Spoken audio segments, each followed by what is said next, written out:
விக்கிரவாண்டி இடைத்தேர்தல் பரப்புரையின் போது மறைந்த முன்னாள் முதலமைச்சர் கலைஞர் கருணாநிதியை சண்டாளன் என்ற சொல்லாடலை பயன்படுத்தி இழிவுபடுத்தும் வகையில் நாம் தமிழர் கட்சியை சேர்ந்த சாட்டை துரைமுருகன் பாடல் பாடினார். இந்த விவகாரம் பலத்த சர்ச்சையை ஏற்படுத்திய நிலையில் அவர் கைது செய்யப்பட்டு பின்னர் ஜாமீனில் விடுவிக்கப்பட்டார்.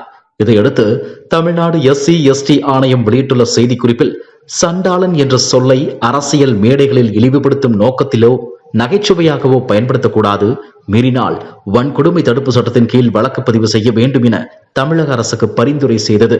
இது தொடர்பாக பேசிய நாம் தமிழர் கட்சி ஒருங்கிணைப்பாளர் சீமான், நானும் அதே வார்த்தையை கூறுகிறேன், முடிந்தால் என்னை கைது செய்து பாருங்கள் என்று ஆவேசமாக சவால் விட்டார். தொடர்ந்து பொதுக்கூட்ட மேடையிலும் சண்டாளன் என்ற சொல்லாடலை பயன்படுத்தி அதே பாடலை சீமான் பாடினார்.